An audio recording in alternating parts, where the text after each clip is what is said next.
বর্তমান সময়ে সবাই চায় যে তার নিজস্ব একটি ইউটিউব চ্যানেল থাকুক এবং সেই চ্যানেলে সে তার ভিডিওগুলো আপলোড করবে এবং আপলোড করার পরবর্তীতে দর্শকরা সেই ভিডিও দেখবে এবং তার চ্যানেলটা গ্রো হবে এবং গ্রো হওয়ার পরবর্তীতে সে ওখান থেকে কিছু টাকা আর্নিং করবে, রাইট? হ্যাঁ বন্ধুরা, আমি আছি এসকে সুমন আপনাদের সাথে আমার নতুন চ্যানেল এসকে দা হেল্পার নিয়ে।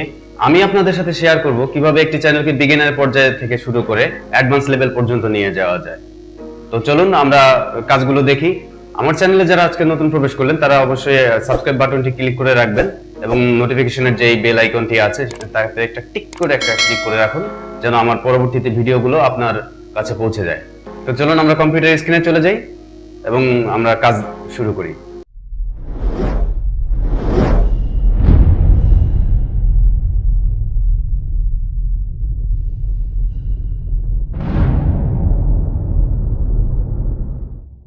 আজ মূলত আমরা শিখব যে অ্যাডোবি ইলাস্ট্রেটর এবং ফটোশপ ইউজ করে কিভাবে একটি সুন্দর চ্যানেল আর্টওয়ার্ক বা চ্যানেল ব্যানার তৈরি করা যায়।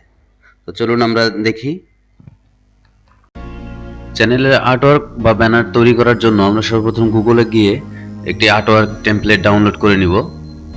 আমরা গুগল থেকে একটা আর্টওয়ার্ক টেমপ্লেট ডাউনলোড করে নিই।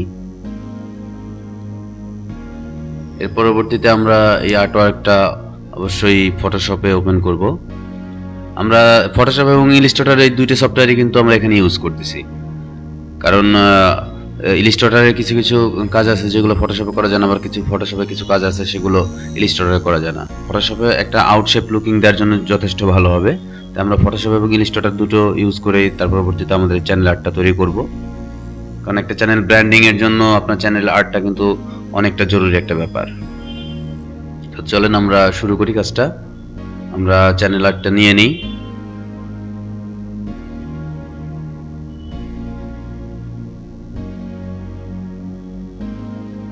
এখন এখানে আমরা যে সাইজটি দেখতে পাচ্ছি চ্যানেল আর্টের, মূলত এখন দেখেন টেক্সট অ্যান্ড লোগোর যেই শেপটা, এই যে টোটাল টিভি থেকে শুরু করে একেবারে নিচে ডান পাশ পর্যন্ত, এটা সম্পূর্ণ হচ্ছিল গিয়া একটা অ্যান্ড্রয়েড টিভি বা স্মার্ট টিভিতে কিন্তু আসবে। আর যে আর্টওয়ার্কের ব্ল্যাক যে শেপটা আছে সেই শেপটুকু হচ্ছে হলো গিয়ে মূলত আপনার ইউটিউব চ্যানেলে বা সব ধরনের চ্যানেলে দেখানোর জন্য।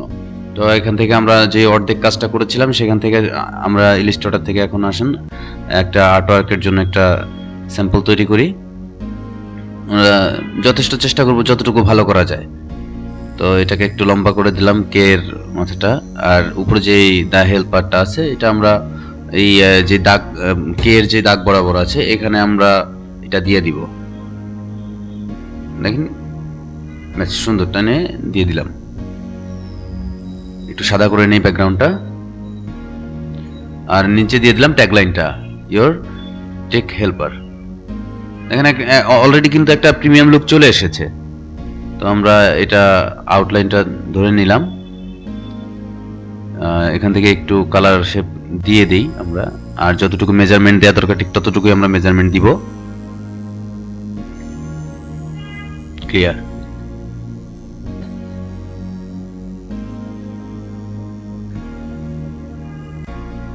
এখন আমাদের কাজ হচ্ছে মূলত এটাকে কপি করে নিয়ে আউটলাইন করে তারপর কপি করে ফটোশপে নিয়ে যাব।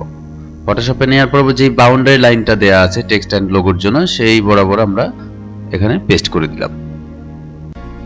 যতটুকু দরকার ঠিক ততটুকু অনুপাতে জুম করে প্রয়োজনে দেখে নিব এবং এখানে ম্যাজিক টুল দিয়ে আমরা এটা যেই টেক্সচারটা আছে এই টেক্সচারটা সিলেক্ট করে নিব।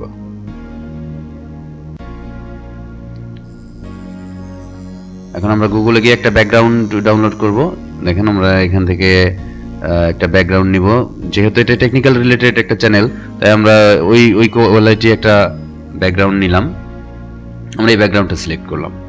এখন এই ব্যাকগ্রাউন্ডটা ডাউনলোড করি, সেভ করার পরবর্তীতে হ্যাঁ আমরা এখন সেভ করলাম। সেভ করে এখন আমরা ফটোশপে আবার নিয়ে যাব।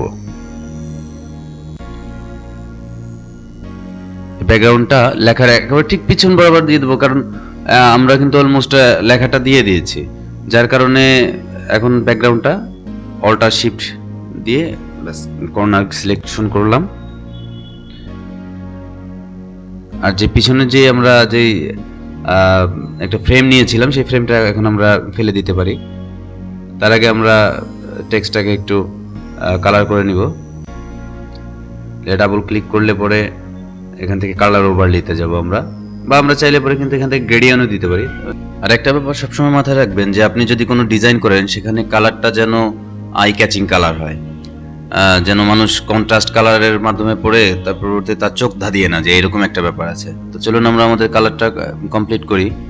এখন এখান থেকে আমরা কিছু ফিল্টার ইউজ করব। এখন ব্যাকগ্রাউন্ডটা একটু অপাসিটিটা কমাই দেব, যেন অপাসিটিটা কমাইলে পরে আপনার লেখাটা সবার চোখে পড়ে যে আমি মূলত ব্যাপারটা কি বুঝাইতে চাইছি। এখন আবার কালার ব্লেডিং অপশনে আমরা চলে যাব, যার পরবর্তীতে যে টেক্সটটা আছে সেই টেক্সটটাকে আমরা একটু এমবস করে দিব। আর হালকা একটু গ্লোসি ভাব আনার জন্য এখানে আমরা 82 দিয়ে দিলাম। 82 দিলে পরে দেখা যাচ্ছে একটা হালকা একটা গ্লোসি ভাব চলে আসবে। তার পরবর্তীতে ওকে দিলাম। ওকে দেওয়ার পরবর্তীতে এখন দেখেন আবার দেখেন সুন্দর একটা লুক কিন্তু অলমোস্ট চলে আসছে। তো এইটাই আমরা এখন সেভ করব। তবে সেভ করার আগে দেখি আর কতটুকু এটাকে সুন্দর করা যায়। আর যে ওয়াটারমার্কগুলো আছে সেই ওয়াটারমার্কগুলো আমরা ম্যাজিক টুল দিয়ে বা কার্ভেজ টুল দিয়ে এটাকে মুছে দিলাম। আবার ব্যাকগ্রাউন্ডে হালকা একটু অপাসিটিটা কমাই দিব। অপাসিটিটা কমাইলে পরে লেখাটা ফুটে আসবে।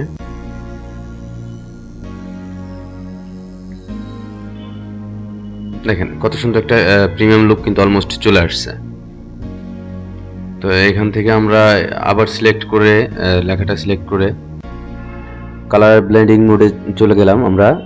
এখন ব্লেন্ড করব এখান থেকে আবার একটু ড্রপ শ্যাডোটা একটু দিয়ে দিলাম, যেন মনে হবে যে এটা উপর দিকে উঠে আছে। একটা 3D লুক আনার জন্য যতটুকু করা যায় আর কি। তো এটা ধীরে ধীরে আপনারা করতে পারবেন, দু একদিন একটু কষ্ট হবে, করতে করতে দেখবেন যে অভ্যস্ত হয়ে গেছে। আমি যেহেতু ডিজাইনের সাথে আছি তাই আমার সমস্যা হয় না। তো তার পরবর্তীতে আপনাদের যখন আমি টিউটোরিয়ালগুলো দেখাচ্ছি আমার কিন্তু বেশ একটু নার্ভাসনেস হচ্ছে আর কি। তো চলুন আবার আমরা দেখি। এখন এখান থেকে আমরা লেখার কালারগুলো একটু হালকা করে চেঞ্জ করে নেব, তবে চেষ্টা করব যেন একটা প্রিমিয়াম লুক হয়। দেখেন আমরা একটা ব্যাকগ্রাউন্ড আলাদা একটু ব্যাকগ্রাউন্ড সিলেক্ট করে নিলাম যেন আমাদের লেখাটা লিখতে একটু সুবিধা হয়। পিছনে ব্যাকগ্রাউন্ডটা সাদা করে দিব। দেখেন অলমোস্ট হয়ে গেছে।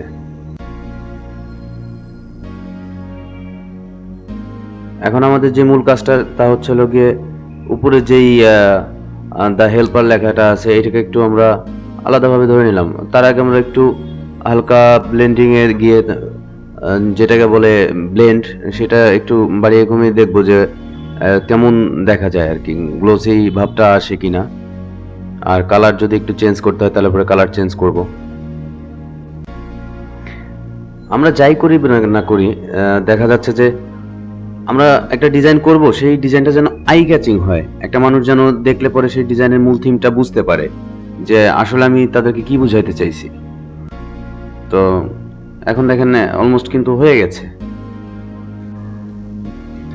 এবার আমরা ম্যাজিক টুল দিয়ে এই কালারটা একটু চেঞ্জ করব, যে এসকে যে লেখাটা এই লেখাটার আমরা কালারটা একটু চেঞ্জ করে দিব। আমরা গ্রেডিয়েন্ট কালার ইউজ করব, কালার ওভারলি ইউজ না করলেও প্রথমে দেখি আমরা যে কেমন লাগে দেখতে। আমরা একটা গ্রেডিয়েন্ট কালার ইউজ করি, নিচের দিকটা একটা ভিন্ন ধরনের কালার, একটা অলমোস্ট একটা শেপ আর কি। তো আমরা নিচে যেই কালারটা আছে সেই একটা ব্লু ক্যাটাগরি একটা কালার দেই এবং উপরেরটা সাদাই থাকুক। এখানে এখন কিন্তু একটা অন্যরকম লুক চলে আসছে। এতক্ষণ এক কালার ছিল, এখন কালারের একটা আলাদা অপশন। এখন হালকা একটু বাড়ায় কমায় নেওয়া যাবে যে আমরা ঠিক কোন সাইডটা কতটুকু দিতে চাচ্ছি। দেখেন এখন একটা প্রিমিয়াম একটা লুক চলে আসছে অলমোস্ট। Sorry, good.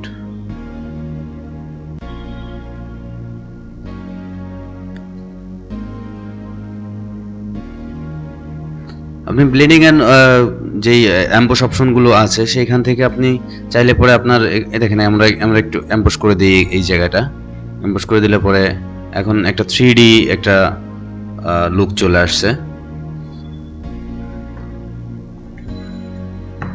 তো আর নিচের যেই টেক কালারটা আছে, এই যে ইওর টেক হেল্পার, এই জায়গাটাকে আমরা একটা ভিন্ন কালার করে দিব। প্রতিটা কালারের উপরেই ডিপেন্ড করবে যে আপনি আপনি আপনার মন মতো আপনি একটা কালার চুজ করবেন, সেটা আপনি যে কোনো ধরনের কালার হতে পারে। এটাকে আমরা কপি করে পেস্ট করলাম এবং এই কালারটা আমরা সাদা করে দিব।